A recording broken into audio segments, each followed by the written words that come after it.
¿Alguna vez has sentido que hay algo más en las páginas de la Biblia? Profundiza con nosotros en cada episodio. Exploramos historias, revelaciones y lecciones prácticas que transforman tu vida. Estás escuchando Algo Más en la Biblia. Comenzamos.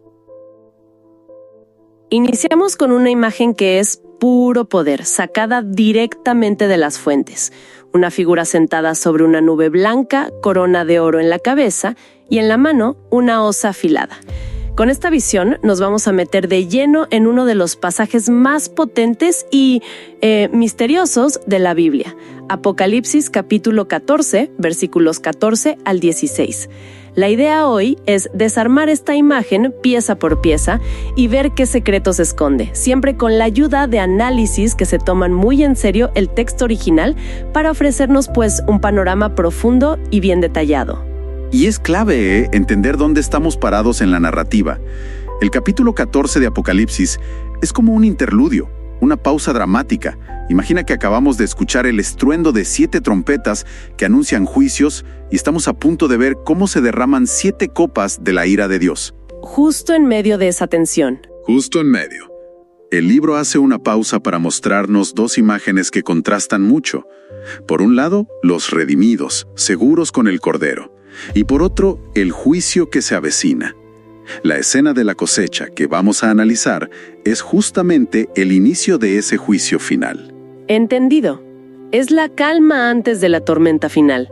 Entonces, vamos al primer verso, el 14. Dice: Entonces vi una nube blanca y sentado en la nube estaba alguien parecido al Hijo del Hombre. Tenía una corona de oro en la cabeza y en la mano una hoz afilada. La primera pregunta es obvia. ¿Quién es este alguien parecido al Hijo del Hombre? Suena familiar, pero ese parecido a le da un aire de misterio. Suena familiar porque es una de las referencias más directas y potentes del libro. Nos transporta inmediatamente a una visión del profeta Daniel, cientos de años antes. Daniel vio a uno como un hijo de hombre, que recibía un reino eterno. Era la figura mesiánica por excelencia. ¡Ah, claro! Y luego, en los evangelios, Jesús adopta ese título Hijo del Hombre como su favorito para hablar de sí mismo, sobre todo al referirse a su regreso en gloria. El parecido a no sugiere duda, sino que respeta el lenguaje de las visiones. Es Juan diciendo: lo que vi trasciende el lenguaje humano, pero no hay duda, es Cristo en toda su gloria celestial. Y los detalles que lo rodean no son solo decoración, ¿verdad? Me imagino que cada elemento es una clave. Por ejemplo, la corona. Uno piensa en un rey, pero las fuentes dicen que hay algo más específico aquí. Exacto. Y es una distinción clave que cambia toda la imagen. La palabra griega que se usa no es diadema, que era la corona de un emperador, de un tirano. Es Stephanus. Esta era la corona que se le daba al atleta ganador en los juegos, al general victorioso que regresaba de la batalla. Es la corona del triunfo. ¡Qué increíble! Entonces el contraste es brutal. Totalmente. El mismo que llevó una corona de espinas como símbolo de humillación, ahora lleva la Stephanos. O sea, la corona del campeón cósmico. Toda su historia está contenida en esa sola imagen. Precisamente.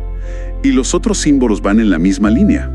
La nube blanca, por ejemplo, no es una nube cualquiera. La presencia de Dios. Exacto. En toda la Biblia, una nube resplandeciente es el signo visible de la presencia de Dios, la Shekinah. Es el vehículo de su gloria. Que Él venga sobre ella significa que viene con la autoridad y la majestad del mismo Dios. Entiendo. Y finalmente, la hoz afilada, el drépanon. Una herramienta de campo, humilde, pero aquí se transforma en un instrumento de juicio final. Y que esté afilada no es un detalle menor, Habla de una acción que será rápida, precisa, decisiva. Sin errores. Sin apelación ni error. Exacto. Ok, entonces la imagen del cosechador está clara. Es Cristo, glorioso, victorioso y listo para actuar con autoridad divina. Pero lo que sucede a continuación es extraño. Uno esperaría que él, siendo la figura de máxima autoridad, decidiera cuándo actuar. Sin embargo, el texto dice que alguien más le da la señal. Versículo 15. Entonces vino otro ángel desde el templo y le gritó al que estaba sentado en la nube: Da rienda suelta a la hoz porque ha llegado el tiempo para cosechar. Ya está madura la cosecha en la tierra. Es una dinámica que a primera vista puede confundir, sin duda.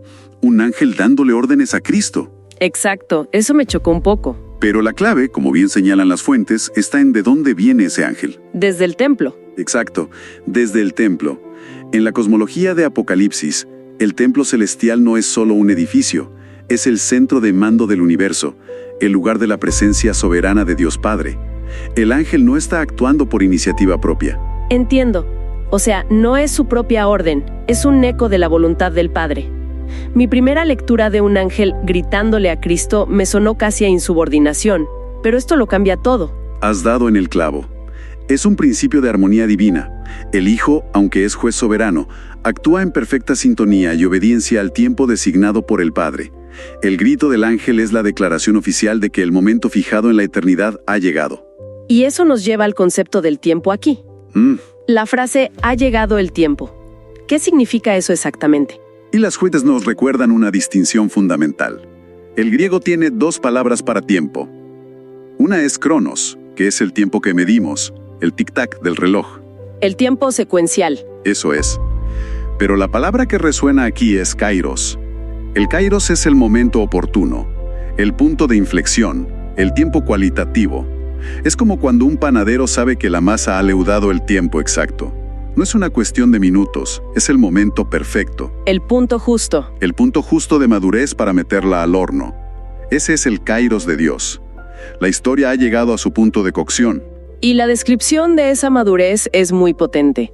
La cosecha en la tierra ya está madura. Y aquí hay otro detalle fascinante que revelan los análisis del texto original. A ver. La palabra griega que se traduce como madura también puede significar seca o marchita. Espera, ¿cómo? ¿Seca o marchita? Eso es increíble. Sí. Porque no sugiere una fruta jugosa y perfecta, lista para ser disfrutada, sino algo que está al borde de echarse a perder. La urgencia es mucho mayor. Mucho mayor. Implica que el tiempo de crecimiento y de paciencia ha terminado, de forma irreversible. ¿Ya no se puede esperar más? ¡Wow! Ahora la pregunta es, ¿madura para qué? Y aquí los intérpretes proponen dos ideas que no se excluyen mutuamente. Ok.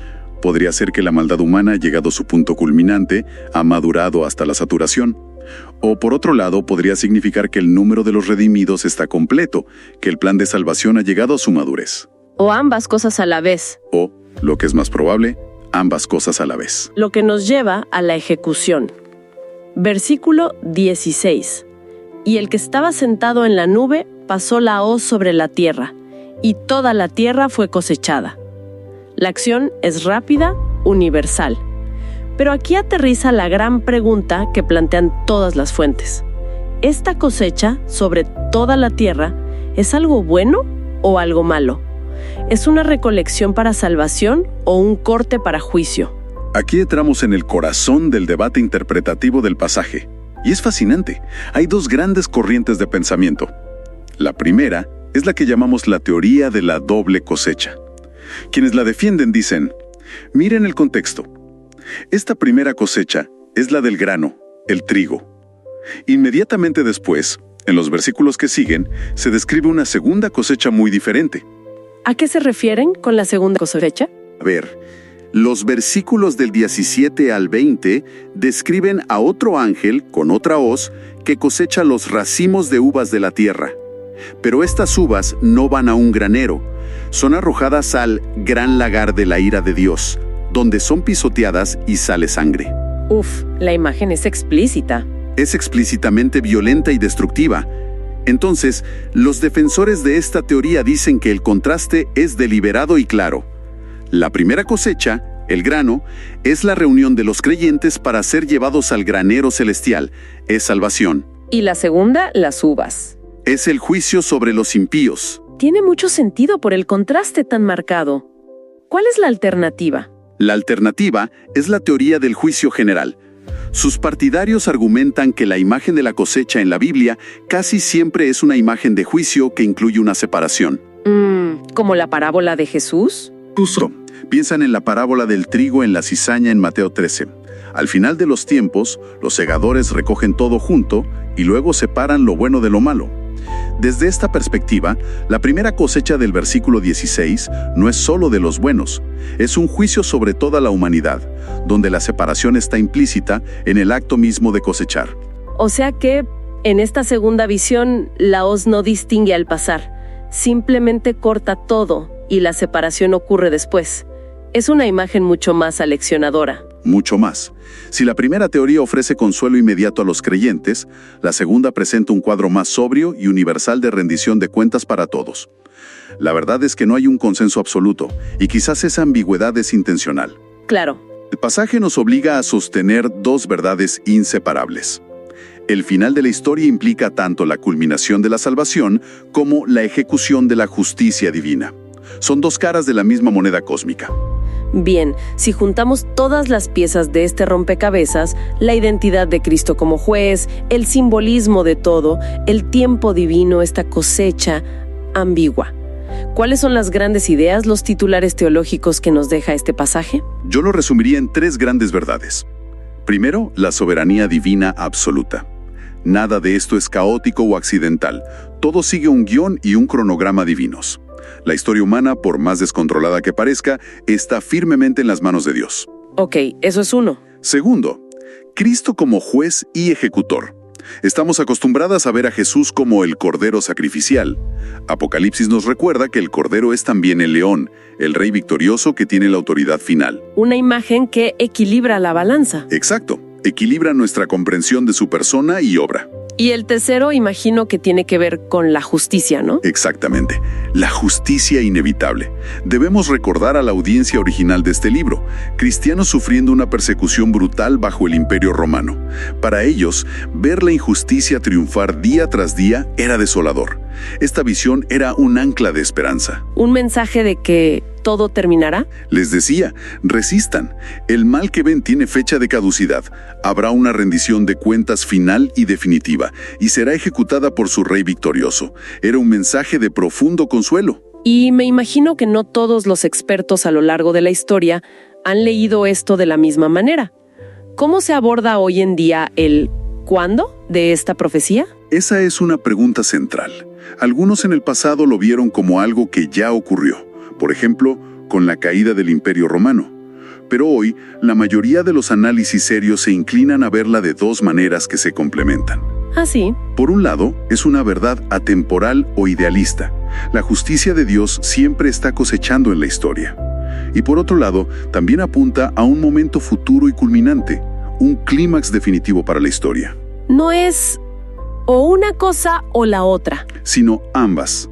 Es tanto un ahora espiritual como un entonces final. Para ir cerrando, hemos desarmado una imagen increíblemente densa.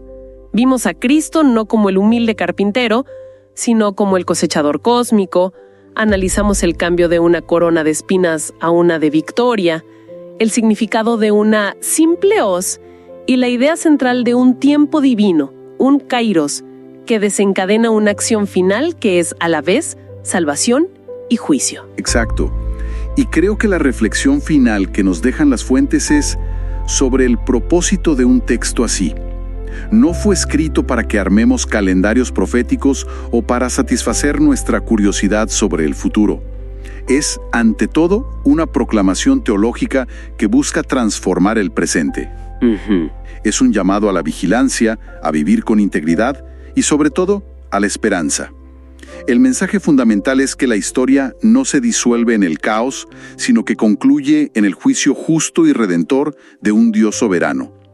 Para el creyente, la imagen del segador no es de terror, sino la promesa de que por fin se va a casa. Y como pensamiento final, quiero dejar una idea que surge de todo este análisis. El texto insiste en que la cosecha está madura, incluso seca. Esto invita a pensar, ¿qué significa que una sociedad, una cultura o incluso una vida individual alcance ese punto de madurez para la intervención divina?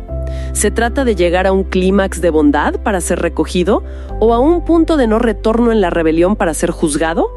El pasaje, con su posible doble cosecha, sugiere la inquietante posibilidad de que ambas cosas estén ocurriendo al mismo tiempo en el mismo campo. Envíenos sus sugerencias y comentarios a nuestro correo electrónico ministerio@jesusislife.net. Este programa es una producción de Jesus is Life.